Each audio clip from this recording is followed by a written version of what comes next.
पितृभक्ति, पातिव्रत्य, समता, अद्रोह और विष्णु भक्ति रूप 5 महायज्ञों के विषय में ब्राह्मण नरोत्तम की कथा। भीष्म जी ने कहा, ब्राह्मण जो कर्म सबसे अधिक पुण्यजनक हो, जो संसार में सदा और सबको प्रिय जान पड़ता हो तथा पूर्व पुरुषों ने जिसका अनुष्ठान किया हो, ऐसा कर्म आप अपनी इच्छा के अनुसार सोचकर बताइए।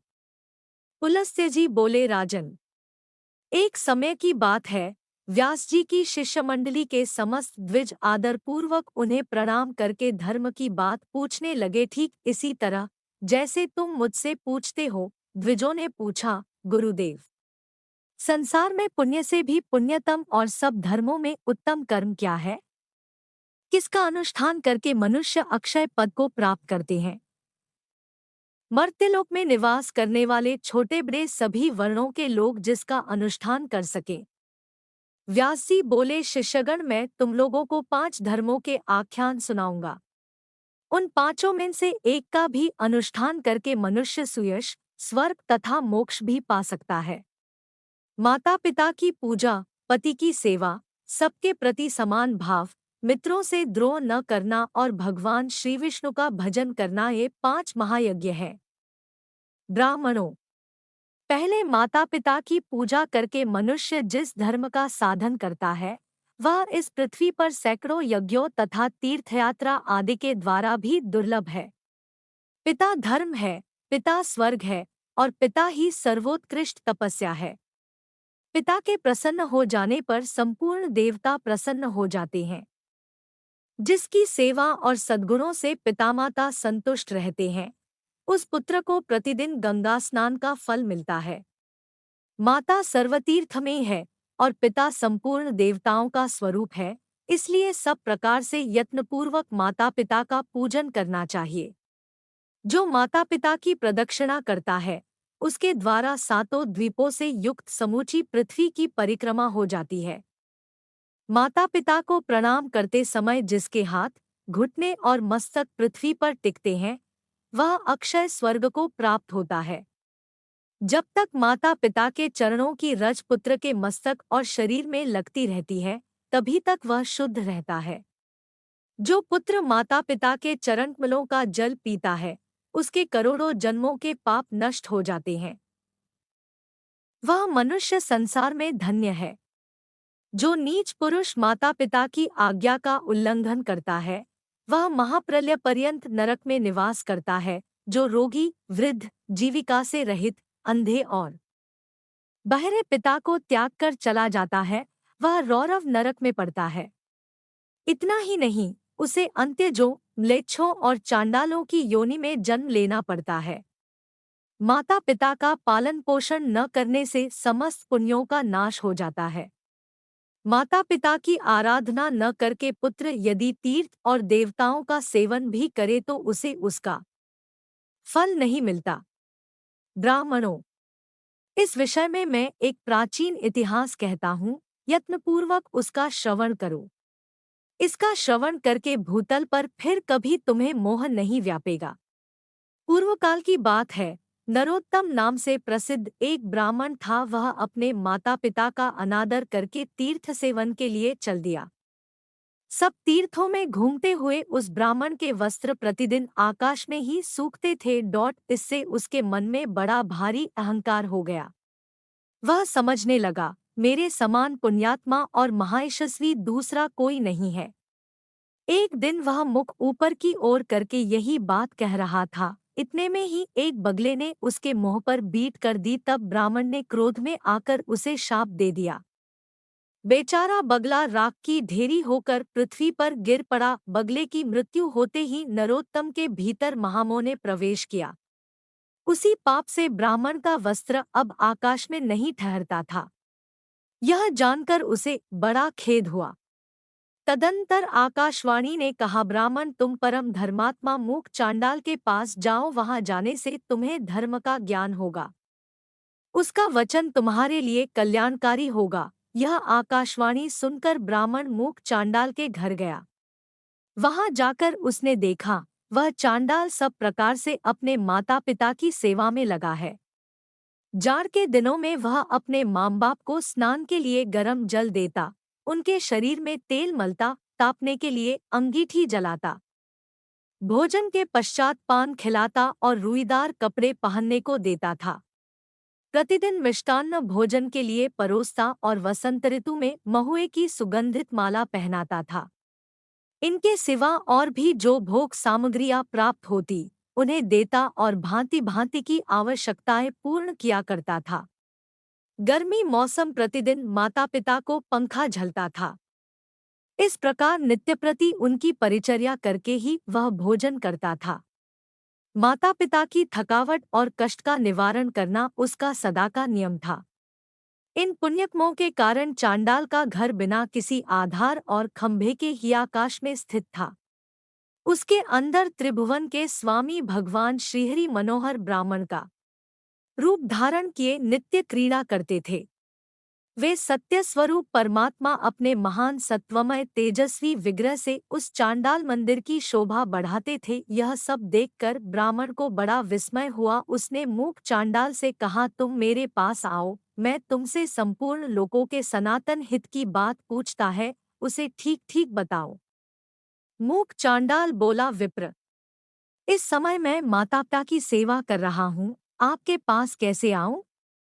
इनकी पूजा करके आपकी आवश्यकता पूर्ण करूंगा, तब तक मेरे दरवाजे पर ठहरिए, मैं आपका अतिथि सत्कार करूंगा। चांडाल के इतना कहते ही ब्राह्मण देवता आग बबूला हो गए और बोले, मुझ ब्राह्मण की सेवा छोड़कर तुम्हारे लिए कौन सा कार्य बड़ा हो सकता है? चांडाल बोला, बाबा, क्यों व्यर्थ कोप करते हैं, मैं बगला नहीं हूँ। इस समय आपका क्रोध बगले पर ही सफल हो सकता है, दूसरे किसी पर नहीं। अब आपकी धोती न तो आकाश में सूखती है और न ठहर ही पाती है। आता आकाशवाणी सुनकर आप मेरे घर पर आए हैं। थोड़ी देर ठहरिए तो मैं आपके प्रश्न का उत्तर दूंगा, अन्यथा पतिव्रता स्त्री के पास जाइए। द्विजश्रेष्ठ, पतिव्रता स्त्री का दर्शन करने पर आपका अभीष्ट सिद्ध होगा। व्यास जी कहते हैं, तदंतर चांडाल के घर से ब्राह्मण रूपधारी भगवान श्री विष्णु ने निकलकर उस द्विज से कहा, चलो, मैं पतिव्रता देवी के घर चलता हूँ। द्विजश्रेष्ठ नरोत्तम कुछ सोचकर उनके साथ चल दिया। उसके मन में बड़ा विस्मय हो रहा था। उसने रास्ते में भगवान से पूछा, विप्रवर, आप इस चांडाल के घर में जहाँ रहती है, किस लिए निवास करते हैं? ब्राह्मण रूपधारी भगवान ने कहा, वीरवर, इस समय तुम्हारा हृदय शुद्ध नहीं है, पहले पतिव्रता आदि का दर्शन करो, उसके बाद मुझे ठीक ठीक जान सकोगे। ब्राह्मण ने पूछा, तात, पतिव्रता कौन है? उसका शास्त्र ज्ञान कितना बड़ा है? जिस कारण मैं उसके पास जा रहा हूँ, वह भी मुझे बतलाइए। श्री भगवान बोले, ब्राह्मण, नदियों में गंगा जी, स्त्रियों में पतिव्रता और देवताओं में भगवान श्री विष्णु श्रेष्ठ है। जो पतिव्रता नारी प्रतिदिन अपने पति के हित साधन में लगी रहती है, वह अपने पितृकुल और पतिकुल दोनों कुल की 100 पीढ़ियों का उद्धार कर देती है। ब्राह्मण ने पूछा, द्विज श्रेष्ठ, कौन स्त्री पतिव्रता होती है? पतिव्रता का क्या लक्षण है? मैं जिस प्रकार इस बात को ठीक ठीक समझ सकूं, उस प्रकार उपदेश कीजिए। श्री भगवान बोले, जो स्त्री पुत्र की अपेक्षा सौगुने स्नेह से पति की आराधना करती है, राजा के समान उसका भय मानती है और पति को भगवान का स्वरूप समझती है, वह पतिव्रता है। जो गृह कार्य करने में दासी, रमण काल में वेश्या तथा भोजन के समय माता के समान आचरण करती है और जो विपत्ति में स्वामी को नेक सलाह देकर मंत्री का काम करती है, यह स्त्री पतिव्रता मानी गई है। जो मन, वाणी, शरीर और क्रिया द्वारा कभी पति की आज्ञा का उल्लंघन नहीं करती तथा हमेशा पति के भोजन कर लेने पर ही भोजन करती है, उस स्त्री को पतिव्रता समझना चाहिए। जिससे शय्या पर पति शयन करते हैं, यहाँ जो प्रतिदिन यत्नपूर्वक उनकी पूजा करती है, पति के प्रति कभी जिसके मन में डाह नहीं पैदा होती, कृपणता नहीं आती और जो मान भी नहीं करती, पति की ओर से आदर मिले या अनादर दोनों में जिसकी समान बुद्धि रहती है, ऐसी स्त्री को पतिव्रता कहते हैं। जो साध्वी स्त्री सुंदर वेशधारी परपुरुष को देखकर उसे भ्राता, पिता अथवा पुत्र मानती है, वह भी पतिव्रता है। द्विजश्रेष्ठ, तुम उस पतिव्रता के पास जाओ और उसे अपना मनोरथ कह सुनाओ। उसका नाम शुभा है। वह रूपवती युवती है, उसके हृदय में दया भरी है। वह बड़ी यशस्विनी है। उसके पास जाकर तुम अपने हित की बात पूछो। व्यास जी कहते हैं, यों कहकर भगवान वहीं अंतर्धान हो गए। उन्हें अदृश्य होते देख ब्राह्मण को बड़ा आश्चर्य हुआ। उसने पतिव्रता के घर जाकर उसके विषय में पूछा। अतिथि की बोली सुनकर पतिव्रता स्त्री वेगपूर्वक घर से निकली और ब्राह्मण को आया देख दरवाजे पर खड़ी हो गई।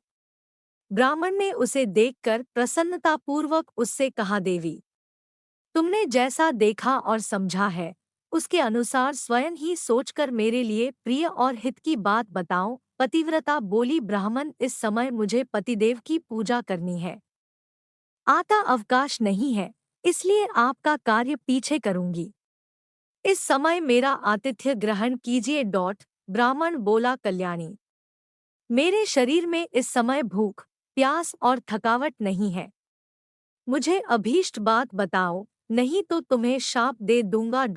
तब उस पतिव्रता ने भी कहा, द्विजश्रेष्ठ, मैं बगला नहीं हूँ, आप धर्म तुलाधार के पास जाइए और उन्हीं से अपने हित की बात पूछिए। यों कहकर वह महाभागा पतिव्रता घर के भीतर चली गई। तब ब्राह्मण ने चांडाल के घर की भांति वहां भी विप्ररूपधारी भगवान को उपस्थित देखा। उन्हें देखकर वह बड़े विस्मय में पड़ा और कुछ सोच विचार कर उनके समीप गया। घर में जाने पर उसे हर्ष में भरे हुए ब्राह्मण और उस पतिव्रता के भी दर्शन हुए। उन्हें देखकर नरोत्तम ब्राह्मण ने कहा, तात, देशांतर में जो घटना घटी थी उसे इस पतिव्रता देवी ने भी बता दिया और चांडाल ने तो बताया ही था। ये लोग उस घटना को कैसे जानते हैं? इस बात को लेकर मुझे बड़ा विस्मय हो रहा है। इससे बढ़कर महान आश्चर्य और क्या हो सकता है?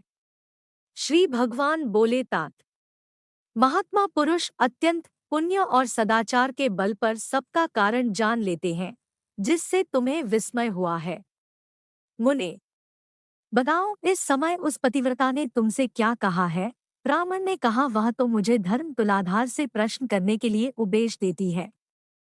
श्री भगवान बोले, मुनिश्रेष्ठ, आओ, मैं उसके पास चलता हूँ। यूं कहकर भगवान जब चलने लगे, तब ब्राह्मण ने पूछा, तुलाधार कहाँ रहता है? श्री भगवान ने कहा, जहाँ मनुष्यों की भीड़ एकत्रित है और नाना प्रकार के द्रव्यों की बिक्री हो रही है, उस बाजार में तुलाधार वैश्य इधर उधर क्रय विक्रय करता है। उसने कभी मन, वाणी या क्रिया द्वारा किसी का कुछ बिगाड़ नहीं किया, असत्य नहीं बोला और दुष्टता नहीं की। वह सब लोगों के हित में तत्पर रहता है, सब प्राणियों में समान भाव रखता तथा ढेले, पत्थर और सुवर्ण को समान समझता है। लोग जौ, नमक, तेल, घी, अनाज की ढेरियां तथा अन्यान्य संग्रहित वस्तुएं उसकी जबान पर ही लेते देते हैं। वह प्राणांत उपस्थित होने पर भी सत्य छोड़कर कभी झूठ नहीं बोलता। इसी से वह धर्म तुलाधार कहलाता है। श्री भगवान के यों कहने पर ब्राह्मण ने नाना प्रकार के रसों को बेचते हुए तुलाधार को देखा। वह बिक्री की वस्तुओं के संबंध में बातें कर रहा था। बहुत से पुरुष से और स्त्रियों उसे चारों ओर से घेरकर खड़ी थी। ब्राह्मण को उपस्थित देख तुलाधार ने मधुर वाणी में पूछा, ब्राह्मण, यहाँ कैसे पधारना हुआ? ब्राह्मण ने कहा, मुझे धर्म का उपदेश करो, मैं इसीलिए तुम्हारे पास आया हूँ। तुलाधार बोला, विप्रवर, जब तक लोग मेरे पास रहेंगे तब तक मैं निश्चिंत नहीं हो सकूंगा। पहर भर रात तक यही हालत रहेगी। आता आप मेरा उपदेश मानकर धर्माकर के पास जाइए।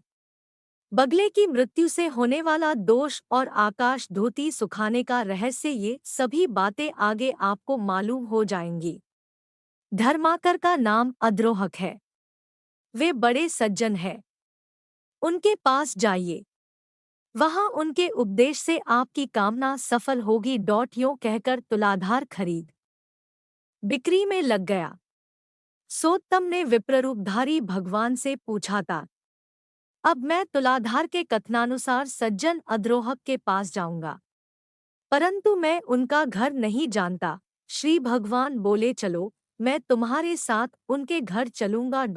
तदंतर मार्ग में जाते हुए भगवान ब्राह्मण ने पूछा था, तुलाधार न तो देवताओं एवं ऋषियों का और न पितरों का ही तर्पण करता है, फिर देशांतर में संघटित हुए मेरे वृत्तांत को वह कैसे जानता है? इससे मुझे बड़ा विस्मय होता है। आप इसका सब कारण बताइए। श्री भगवान बोले, ब्राह्मण, उसने सत्य और समता से तीनों लोकों को जीत लिया है, इसी से उसके ऊपर पितर देवता तथा मुनि भी संतुष्ट रहते हैं। धर्मात्मा तुलाधार उपर्युक्त गुणों के कारण ही भूत और भविष्य को सब बातें जानता है। सत्य से बढ़कर कोई धर्म और झूठ से बड़ा दूसरा कोई पाप नहीं है। जो पुरुष पाप से रहित और संभाव में स्थित है, जिसका चित्त शत्रु, मित्र और उदासीन के प्रति समान है, उसके सब पाप का नाश हो जाता है और वह भगवान श्री विष्णु के सायुज्य को प्राप्त होता है। समता धर्म और समता ही उत्कृष्ट तपस्या है। जिसके हृदय में सदा समता विराजती है, वही पुरुष संपूर्ण लोकों में श्रेष्ठ, योगियों में गणना करने के योग्य और निर्लोभ होता है। जो सदा इसी प्रकार समतापूर्ण बर्ताव करता है, वह अपनी अनेकों पीढ़ियों का उद्धार कर देता है। उस पुरुष में सत्य, इंद्रिय संयम, मनोनिग्रह, धीरता, स्थिरता, निर्भयता और आलस्य होनता, ये सभी गुण प्रतिष्ठित होते हैं। समता के प्रभाव से धर्मज्ञ पुरुष देवलोक और मनुष्य लोक के संपूर्ण वृत्तांतों को जान लेता है। उसकी देह के भीतर भगवान श्री विष्णु विराजमान रहते हैं। सत्य और सरलता आदि गुणों में उसकी समानता करने वाला इस संसार में दूसरा कोई नहीं होता। वह साक्षात धर्म का स्वरूप होता है और वही इस जगत को धारण करता है। ब्राह्मण ने कहा, विप्रवर, आपकी कृपा से मुझे तुलाधार के सर्वज्ञ होने का कारण ज्ञात हो गया। अब अद्रोह का जो वृत्तांत हो वह मुझे बताइए। श्री भगवान बोले, विप्रवर, पूर्व काल की बात है। एक राजपुत्र की कुलवती स्त्री बड़ी सुंदरी और नई अवस्था की थी। वह कामदेव की पत्नी रति और इंद्र की पत्नी शची के समान मन को हरने वाली थी।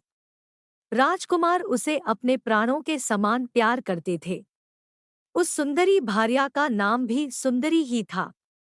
एक दिन राजकुमार को राजकार्य के लिए ही अकस्मात बाहर जाने के लिए उद्यत होना पड़ा। उन्होंने मन ही मन सोचा, मैं प्राणों से भी बढ़कर प्यारी अपनी इस भार्या को किस स्थान पर रखूं, जिससे इसके सतीत्व की रक्षा निश्चित रूप से हो सके। इस बात पर खूब विचार करके राजकुमार सहसा अद्रोहक के घर पर आए और उनसे अपनी पत्नी की रक्षा का प्रस्ताव करने लगे।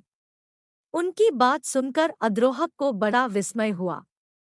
वे बोले, तात, न तो मैं आपका पिता हूँ, न भाई हूँ, न बांधव हूँ, न आपकी पत्नी के पितामाता के कुल का ही, तथा सुहृदों में से भी कोई नहीं हूँ। फिर मेरे घर में इसको रखने से आप किस प्रकार निश्चिंत हो सकेंगे? राजकुमार बोले, महात्मन, इस संसार में आपके समान धर्मज्ञ और जितेंद्रिय पुरुष दूसरा कोई नहीं है।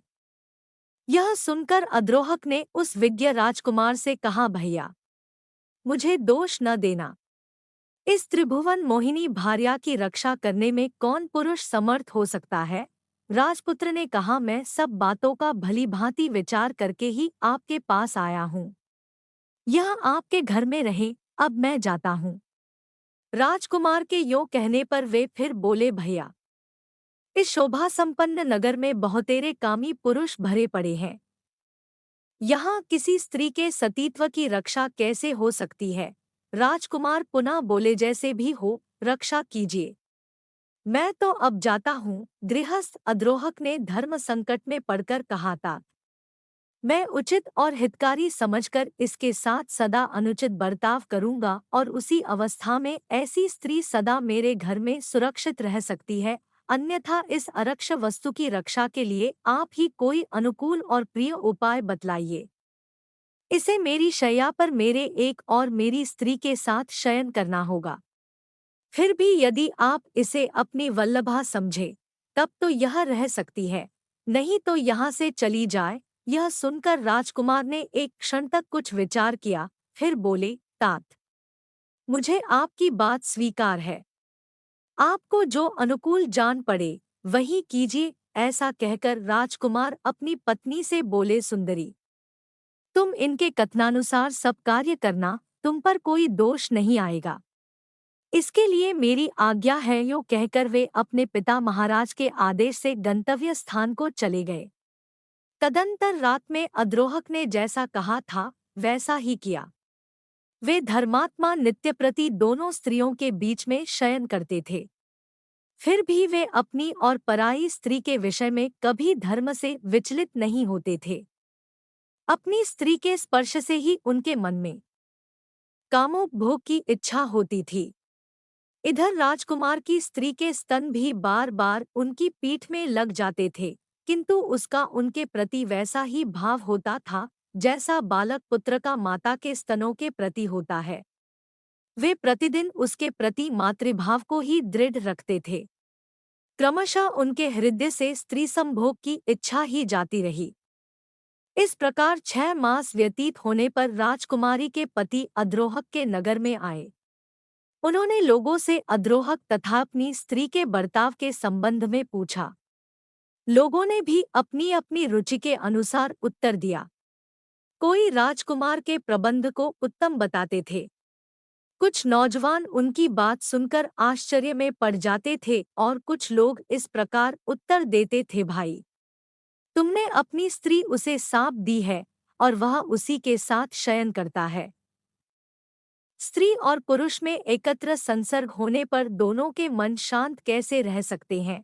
अद्रोहक ने अपने धर्माचरण के बल से लोगों की कुत्सित चर्चा सुन ली, तब उनके मन में लोकनिंदा से मुक्त होने का शुभ संकल्प प्रकट हुआ। उन्होंने स्वयं लकड़ी एकत्रित करके एक बहुत बड़ी चिता बनाई और उसमें आग लगा दी। चिता प्रज्वलित हो उठी। इसी समय प्रतापी राजकुमार अद्रोहक के घर आ पहुंचे।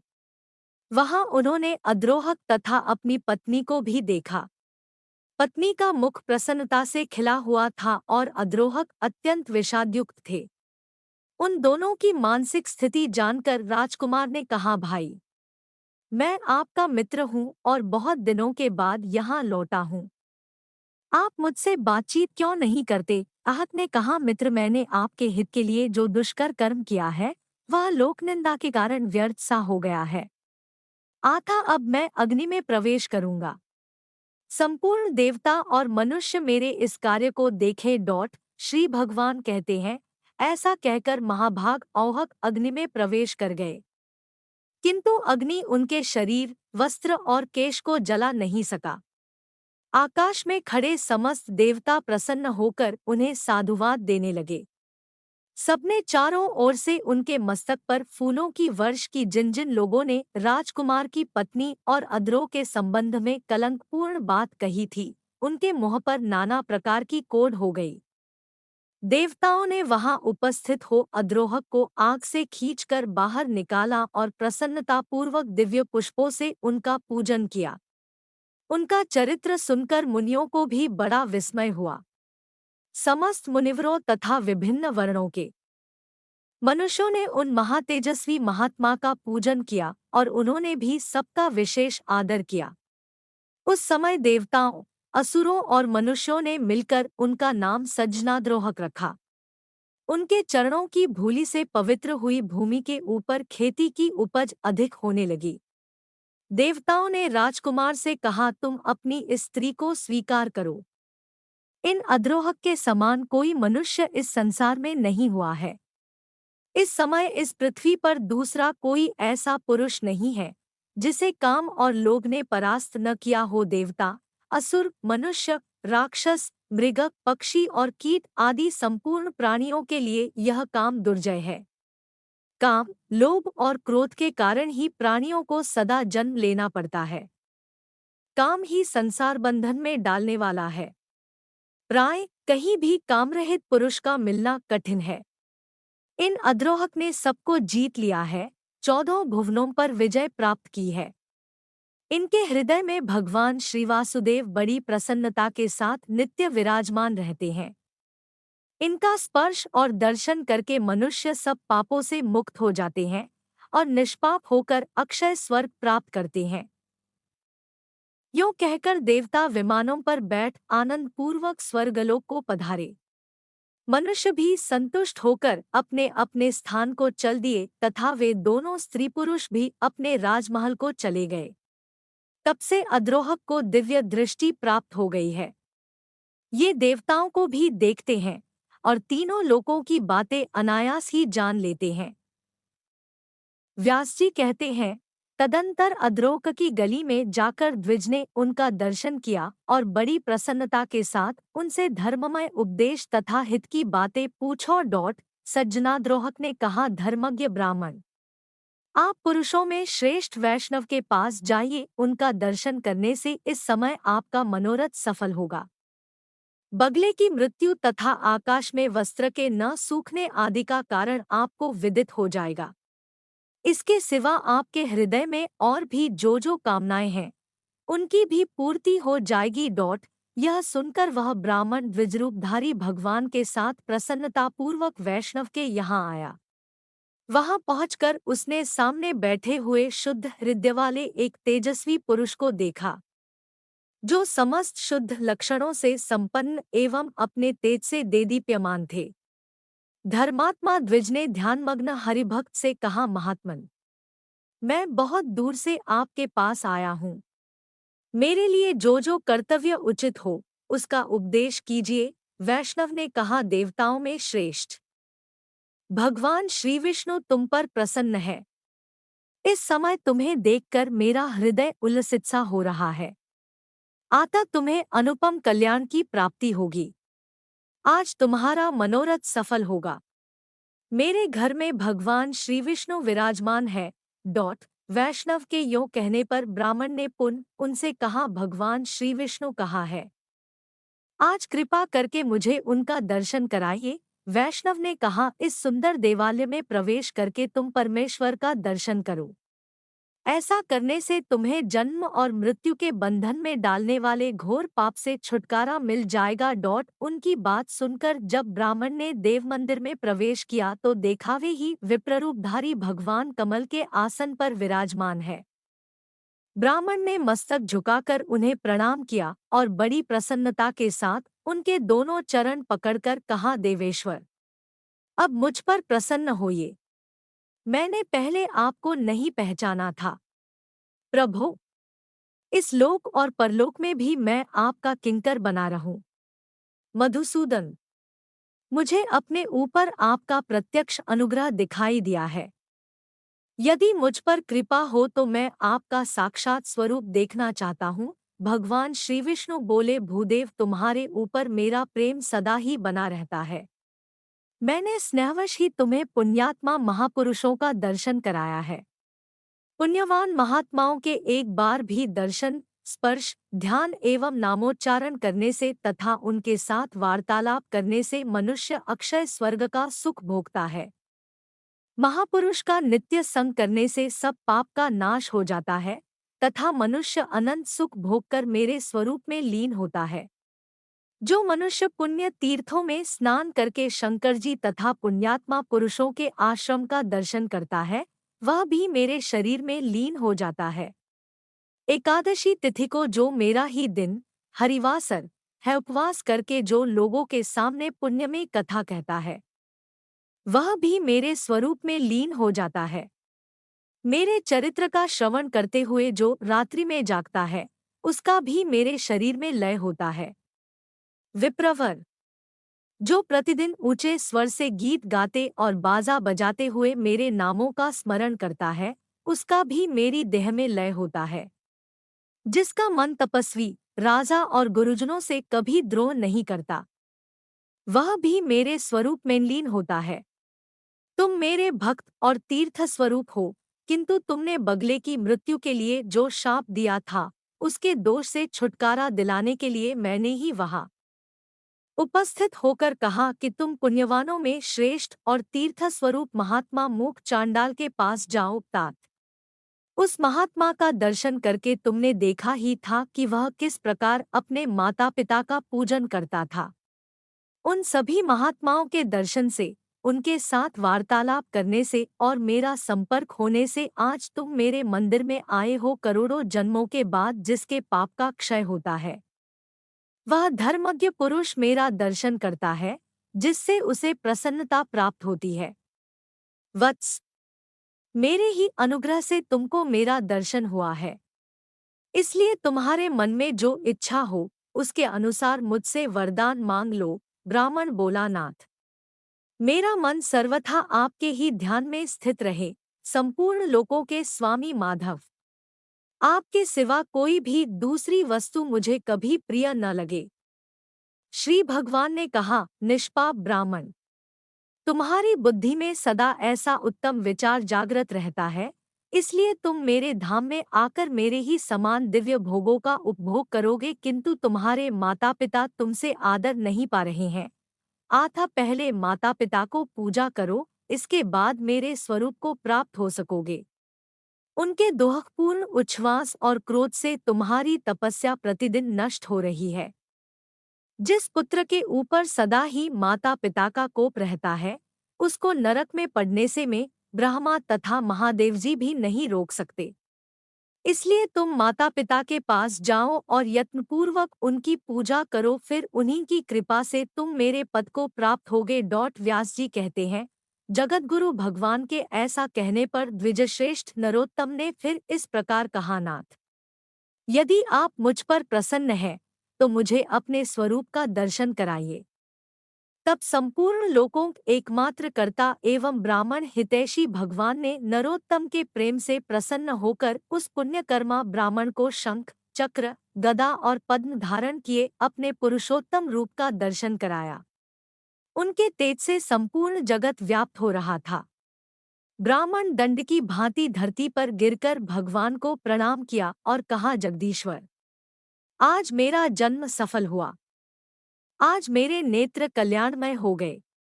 इस समय मेरे दोनों हाथ प्रशस्त हो गए। आज मैं भी धन्य हो गया। मेरे पूर्वज सनातन ब्रह्मलोक को जा रहे हैं।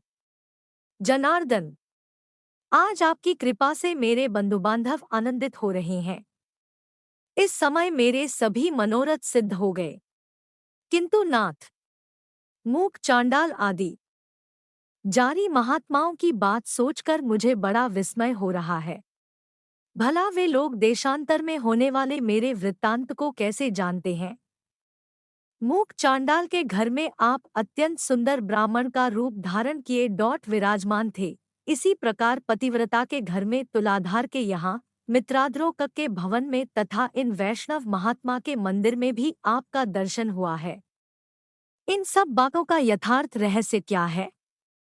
मुझ पर अनुग्रह करके बताइए। श्री भगवान ने कहा, विप्रवर, मूक चांडाल सदा अपने माता पिता में भक्ति रखता है। शुभा देवी पतिव्रता है। तुलाधार सत्यवादी है और सब लोगों के प्रति समान भाव रखता है। अद्रोहक ने लोभ और काम पर विजय पाई है तथा वैष्णव मेरा अनन्य भक्त है। इन्हीं सद्गुणों के कारण प्रसन्न होकर मैं इन सबके घर में सानंद निवास करता हूँ। मेरे साथ सरस्वती और लक्ष्मी भी इन लोगों के यहाँ मौजूद रहती है। मूक चांडाल त्रिभुवन में सबका कल्याण करने वाला है। चांडाल होने पर भी वह सदाचार में स्थित है, इसलिए देवता उसे ब्राह्मण मानते हैं। पुण्य कर्म द्वारा मूक चांडाल को समानता करने वाला इस संसार में दूसरा कोई नहीं है। वह सदा माता पिता की भक्ति में संलग्न रहता है। उसने अपनी इस भक्ति के बल से तीनों लोकों को जीत लिया है। उसकी माता पिता के प्रति भक्ति देखकर मैं बहुत संतुष्ट रहता हूँ और इसीलिए उसके घर के भीतर आकाश में संपूर्ण देवताओं के साथ ब्राह्मण रूप से निवास करता है। इसी प्रकार मैं उस पतिव्रता, तुलाधार के, अद्रोहरू के और इस वैष्णव के घर में भी सदा निवास करता हूँ। धर्मज्ञ, एक मुहूर्त के लिए भी मैं इन लोगों का घर नहीं छोड़ता। जो पुण्यात्मा है वे ही मेरा प्रतिदिन दर्शन पाते हैं, दूसरे पापी मनुष्य नहीं, तुमने अपने पुण्य के प्रभाव से और मेरे अनुग्रह के कारण मेरा दर्शन किया है। अब मैं क्रमशः उन महात्माओं के सदाचार का वर्णन करूंगा, तुम ध्यान देकर सुनो। ऐसे वर्णनों को सुनकर मनुष्य जन्म और मृत्यु के बंधन से सर्वथा मुक्त हो जाता है। देवताओं में भी पिता और माता से बढ़कर तीर्थ नहीं है। जिसने माता पिता की आराधना की है वही पुरुषों में श्रेष्ठ है। वह मेरे हृदय में रहता है और मैं उसके हृदय में, हम दोनों में कोई अंतर नहीं रह जाता।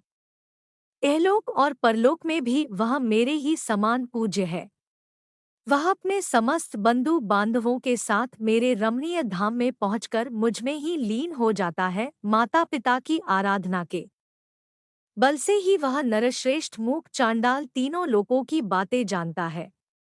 फिर इस विषय में तुम्हें विस्मय क्यों हो रहा है? ब्राह्मण ने पूछा। जगदीश्वर, मोह और अज्ञानवश पहले माता पिता की आराधना न करके फिर भले बुरे का ज्ञान होने पर यदि मनुष्य पुनः माता पिता की सेवा करना चाहे तो उसके लिए क्या कर्तव्य है?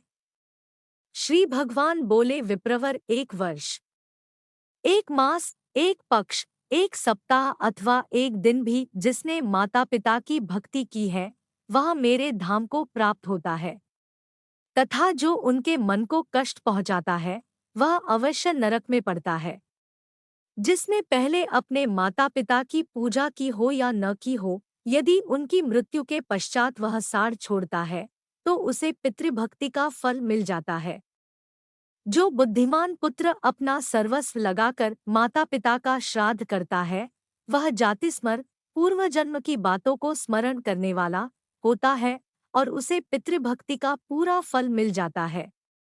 श्राद्ध से बढ़कर महान यज्ञ तीनों लोकों में दूसरा कोई नहीं है। इसमें जो कुछ दान दिया जाता है वह सब अक्षय होता है।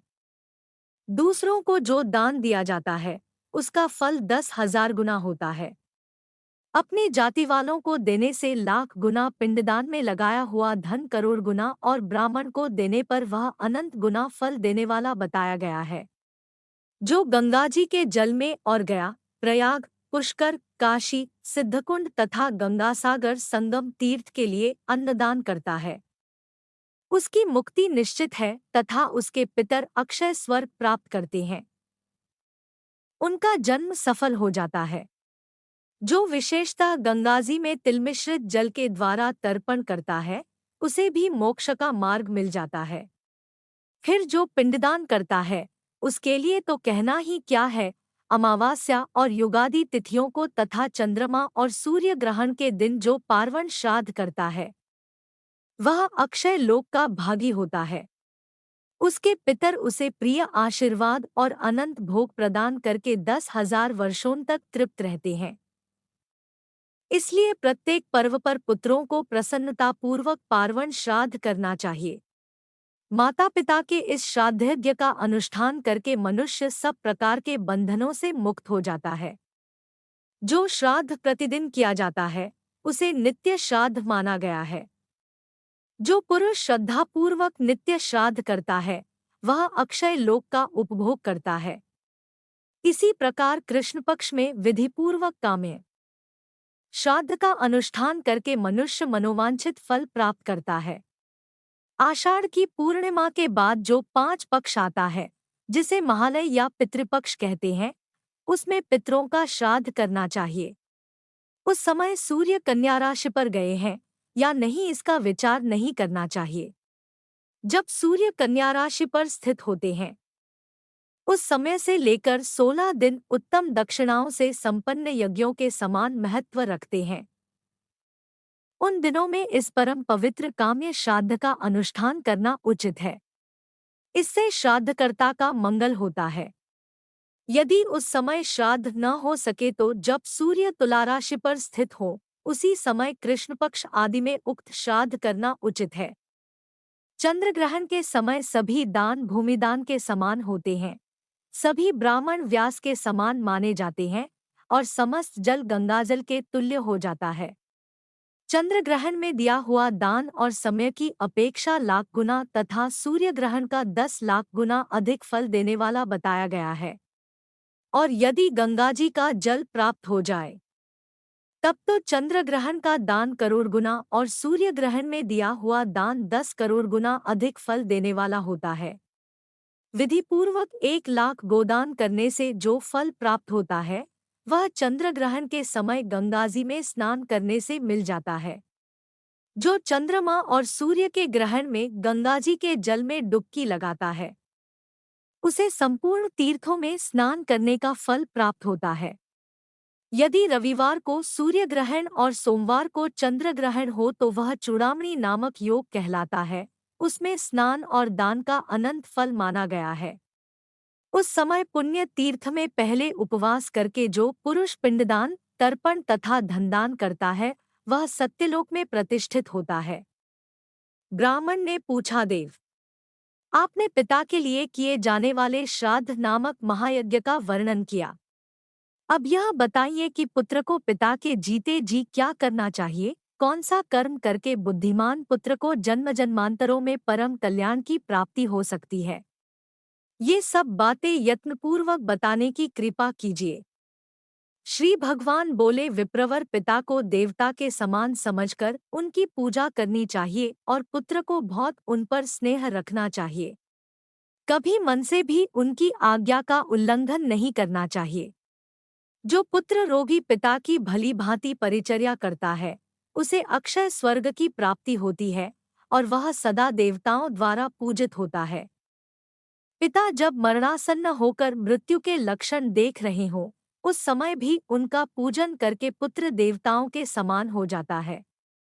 पिता की सद्गति के निमित्त विधिपूर्वक उपवास करने से जो लाभ होता है अब उसका वर्णन करता हूँ, सुनो। 1000 अश्वमेध और सी राजसूय यज्ञ करने से जो पुण्य होता है वही पुण्य पिता के निमित्त उपवास करने से प्राप्त होता है। वही उपवास यदि तीर्थ में किया जाए तो उन दोनों यज्ञों से कोगुना अधिक फल होता है।